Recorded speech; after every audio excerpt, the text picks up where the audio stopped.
Everyone, welcome back on our channel Divyashri physics. तो आज के लेक्चर में हम स्टडी करेंगे क्लास 12th का next topic two cells in series. अब किरचॉफ्स लॉ हमने पढ़ ली है, तो किरचॉफ्स के अंदर जो हमने साइन कन्वेंशन पढ़े थे, अगर वो अच्छे से समझ में आ गए हैं तभी हम two cells in series, two cells in parallel या फिर बहुत सारी सेल्स इन सीरीज और बहुत सारी सेल्स इन पैरेलल, इन टॉपिक्स को समझ सकते हैं। तो सबसे इम्पोर्टेंट है किरचॉफ्स लॉ के रूल्स को समझना और उसके अंदर जो साइन कन्वेंशन हम यूज करते हैं उनको लर्न करना। अब स्टार्ट करते हैं टू सेल्स इन सीरीज। जब हमारे पास दो सेल्स होंगी और दोनों सेल्स होंगी सीरीज के अंदर। अब यहाँ पर ये ले ली हमने, दो सेल्स ले ली है। अब ये सीरीज में ही है, ऐसे कैसे पता चलेगा? तो सीरीज के अंदर सेल्स को हम तब बोलेंगे जब फर्स्ट सेल का एक टर्मिनल, चाहे वो नेगेटिव हो या फिर वो पॉजिटिव हो, एक टर्मिनल दूसरी सेल के एक टर्मिनल से कनेक्ट हो। मतलब दोनों सेल्स का एक एक टर्मिनल आपस में जुड़ा हो और दूसरा टर्मिनल जो बच गया, अब देखो ये टर्मिनल इससे जुड़ा और बच गया कौन से, ये वाला और ये वाला, ये बिल्कुल फ्री हो, तो उस टाइम पे हम क्या बोलेंगे?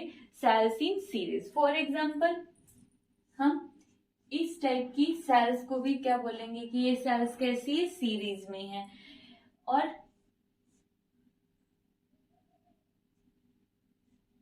इस टाइप की सेल्स को भी हम क्या बोलेंगे? सीरीज में है। क्यों?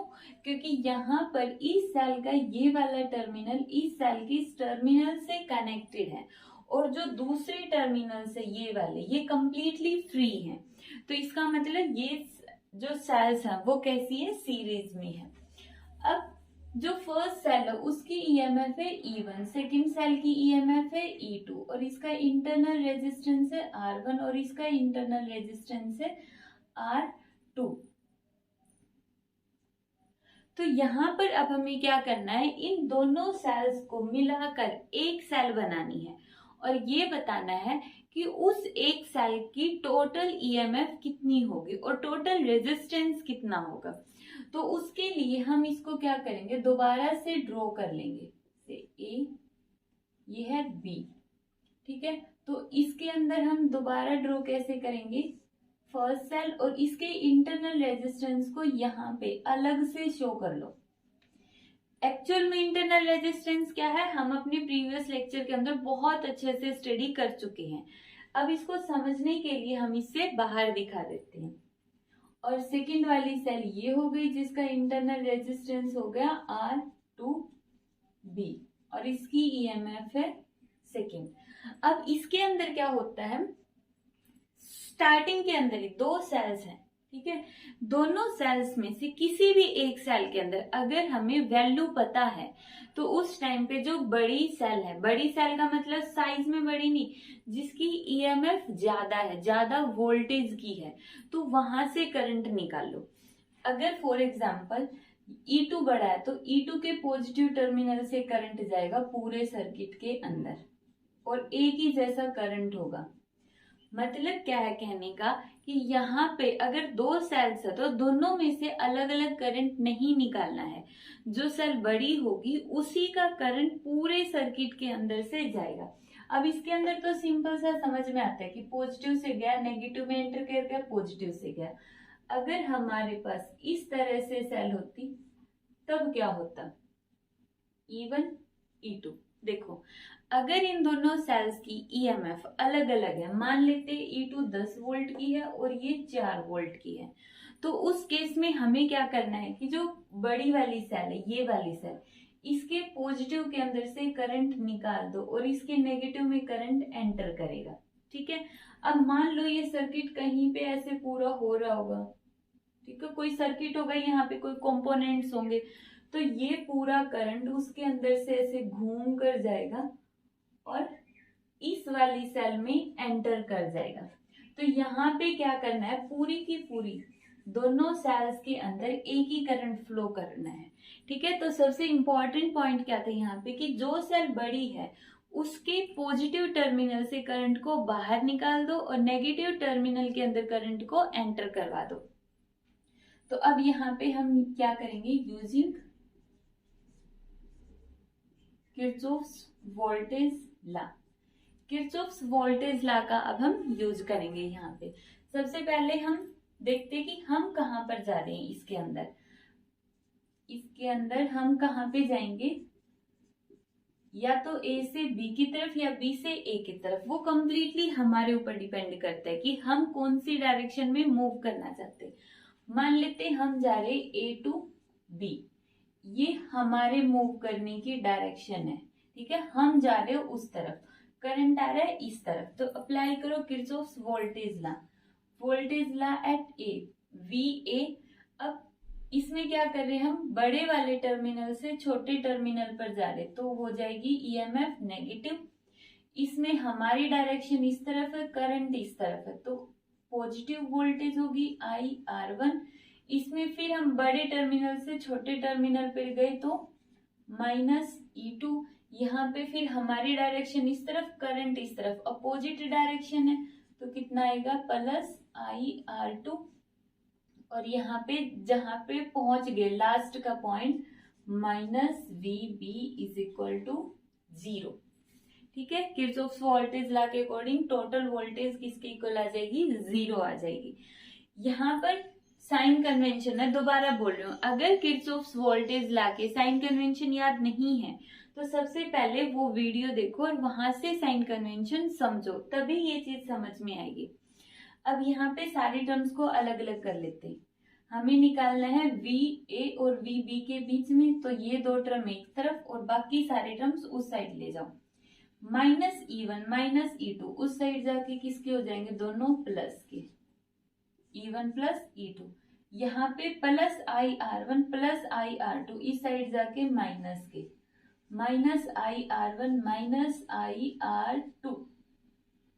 इसको हम क्या लिख सकते हैं, VAB। इसको E इक्विवेलेंट मतलब टोटल EMF। अगर मैं इसके अंदर से -I कॉमन ले लेती हूँ तो क्या बचेगा यहाँ पे, अगर हमने -I कॉमन ले लिया तो बच गया R1 + R2, और इसको हम मानेंगे R इक्विवेलेंट, ठीक है। तो इसका मतलब ये है कि यहाँ पर जो हमारा सर्किट है, इसको हम ऐसे ड्रॉ कर सकते हैं। एक सेल बना दी और इंटरनल रेजिस्टेंस भी एक हो गया है, ए और बी। ये जो सेल है इसकी ईएमएफ होगी ई इक्विवेलेंट और इसका इंटरनल रेजिस्टेंस होगा आर इक्विवेलेंट। ई इक्विवेलेंट किसके इक्वल होगी, ई इक्विवेलेंट होगी E1 + E2 के इक्वल, और आर इक्विवेलेंट R1 + R2 के इक्वल। तो इस तरह से सीरीज में जो सेल्स होगी उनको हम सॉल्व करेंगे। तो यहाँ पे सीरीज में सेल्स की अगर हमें टोटल ईएमएफ निकालनी है तो क्या होगा, E1 + E2। टोटल रेजिस्टेंस निकालना है तो R1 + R2। तो क्या हमेशा E1 + E2 रहेगा फॉर्मूला, नहीं, हमेशा नहीं रहेगा। क्यों नहीं रहेगा, अगर यही सेल इस तरह से होती, इस तरह से E1 और ये इस तरह से E2, तो यही फॉर्मूला बन जाता है ई इक्विवेलेंट का। अगर हम ये ले रहे E1 और इसका नेगेटिव टर्मिनल आ गया तो -E2 आ जाएगा, ठीक है। अगर इसका नेगेटिव टर्मिनल यहाँ पे आ रहा है तो इसको लिख दो -E2, और इसमें भी करंट किसी भी एक टर्मिनल से निकाल दो। अगर इसमें से निकालना है तो ये पूरा करंट सेम एंटर करेगा, मतलब घूम के जाएगा और I यहाँ से एंटर कर गया, सेम करंट होगा। अब जब इस सेल के ऊपर इसी तरह से रेजिस्टेंसेस को अलग अलग करके निकाल के देखोगे तो हमारे पास ई इक्विवेलेंट आएगा E1 - E2 और आर इक्विवेलेंट सेम आएगा। जो रेजिस्टेंस है सीरीज में उस पर कोई फर्क नहीं पड़ेगा, सीरीज में रेजिस्टेंस सिंपली ऐड होंगे। तो इस तरह से हम दो सेल्स को जब सीरीज में कनेक्ट करते हैं तो उसको सॉल्व कर सकते हैं, ठीक है। नेक्स्ट टॉपिक है to cells in parallel.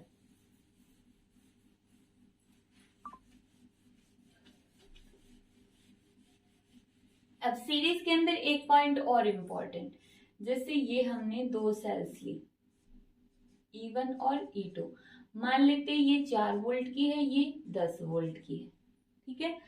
E equivalent को हमने क्या लिखा, E1 - E2। तो 4 वोल्ट माइनस 10 वोल्ट, तो कितना आ गया -6 वोल्ट। अब एक बैटरी कैसे ड्रॉ करेंगे, माइनस आया, माइनस मतलब ये वाली बड़ी है, तो रिजल्टेंट जो बनेगी वो इस तरह से बनेगी। मतलब ये जो बैटरी है, ये वाली सेल है, ये बिगर है, तो जो रिजल्टेंट मीन्स टोटल जो बड़ी वाली सेल बनेगी उसकी पोलैरिटी इसकी पोलैरिटी के जैसी ही होगी।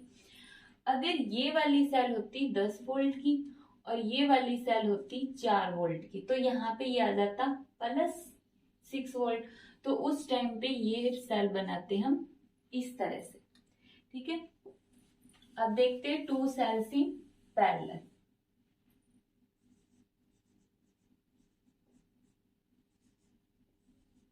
पैरेलल के अंदर जब हम 2 सेल्स लेते हैं तो किस तरह से सॉल्व करेंगे।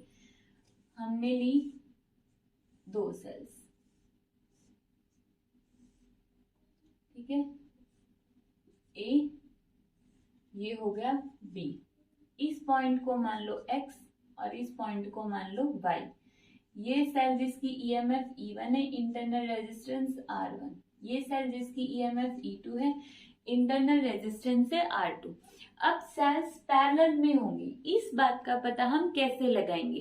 पैरेलल के अंदर क्या होंगे, दो सेल्स के दोनों टर्मिनल आपस में जुड़े होंगे।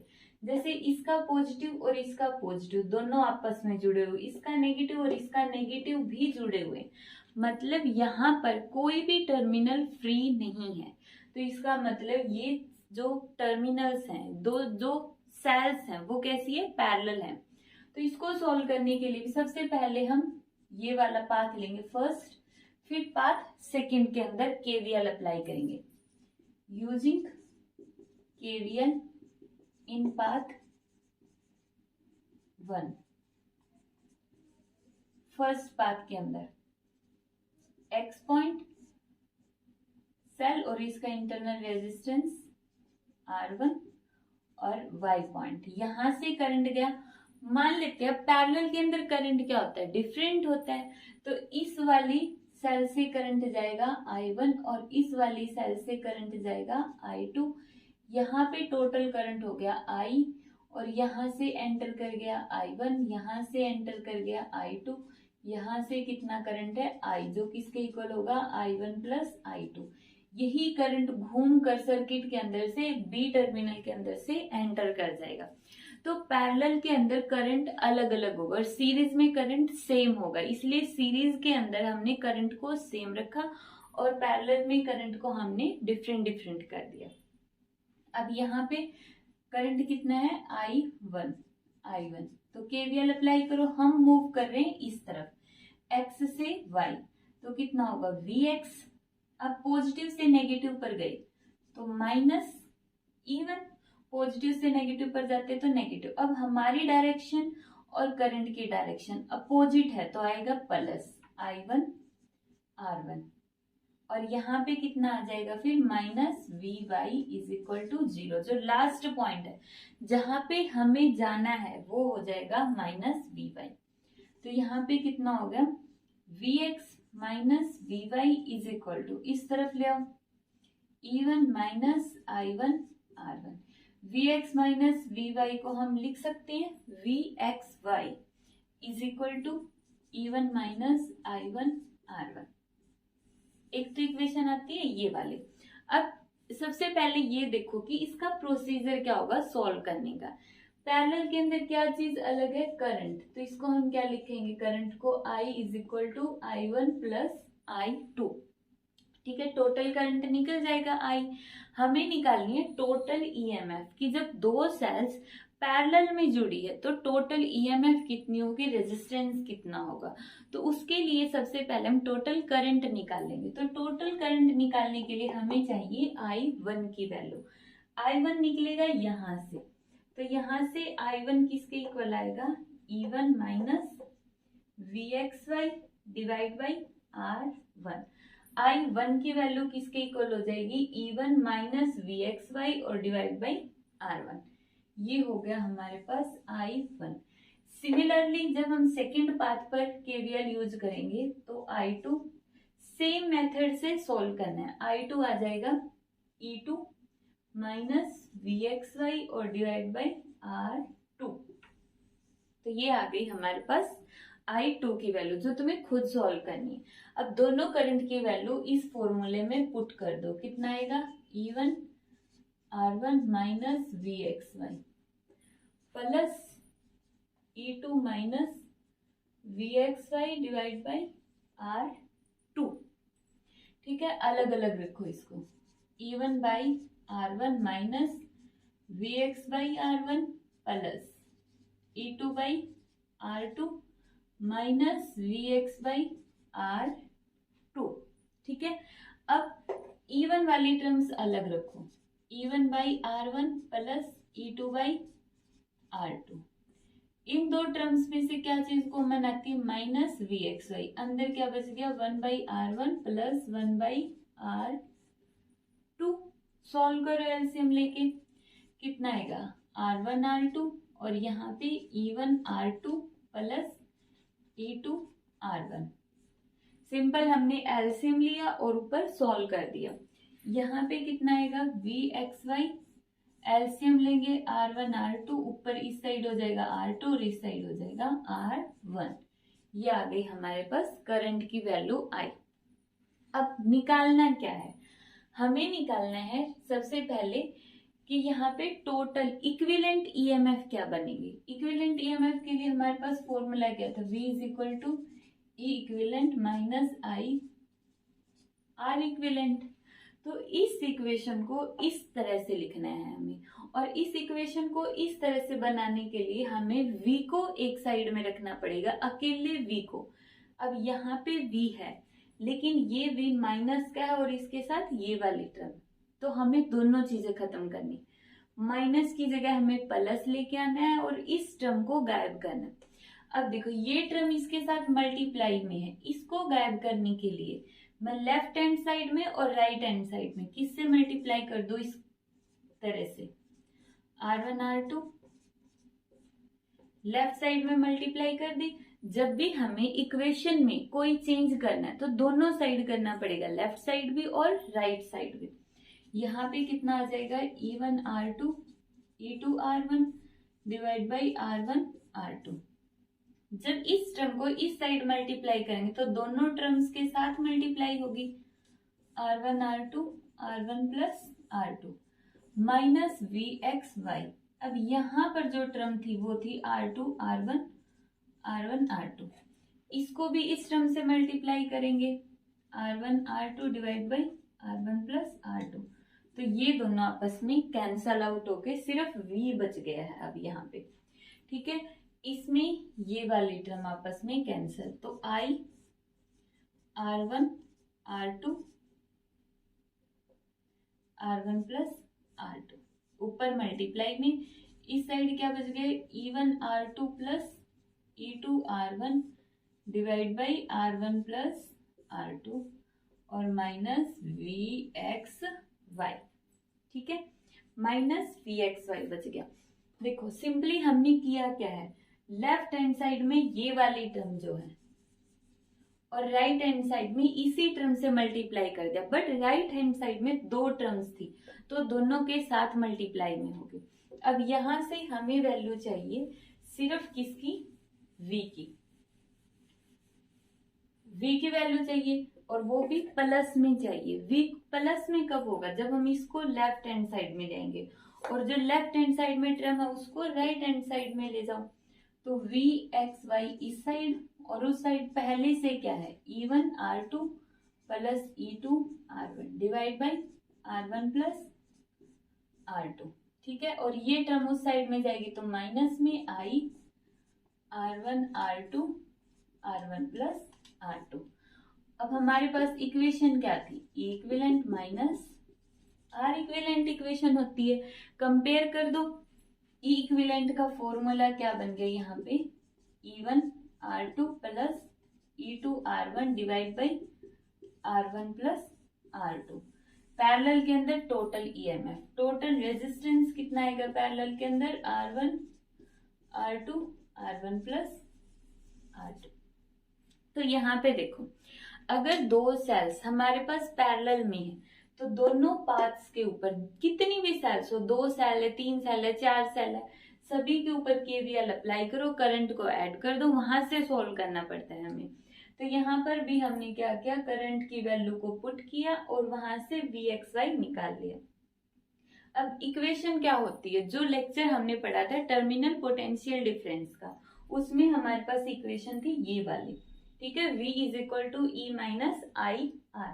तो यहाँ से कंपेयर करेंगे तो E इक्विवेलेंट का फॉर्मूला आ गया ये वाला और R इक्विवेलेंट का फॉर्मूला आ गया ये वाला।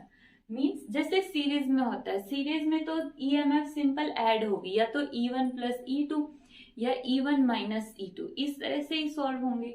लेकिन पैरेलल के अंदर इक्विवेलेंट EMF निकालने के लिए हमें ये फॉर्मूला यूज करना पड़ेगा। कब, जब दोनों सेल्स की EMF अलग अलग है, means E1 not equal to E2, तब हम ये फॉर्मूला अप्लाई करेंगे। अगर E1 और E2 इक्वल हैं तो टोटल EMF वही आएगी जो दोनों की। अगर दोनों 4 वोल्ट की है तो E इक्विवेलेंट भी कितना आ जाएगा, 4 वोल्ट। पैरेलल के अंदर EMF वोल्टेज क्या रहती है, सेम रहती है। लेकिन अगर दोनों सेल्स की EMF अलग अलग है तो उस केस में हम E इक्विवेलेंट ऐसे निकालेंगे। और रेजिस्टेंस को पैरेलल में सोल्व करने का तरीका हमें पहले से ही पता है। तो ये था हमारा आज का टॉपिक, जिसमें हमने स्टडी किया 2 cells in series and 2 cells in parallel.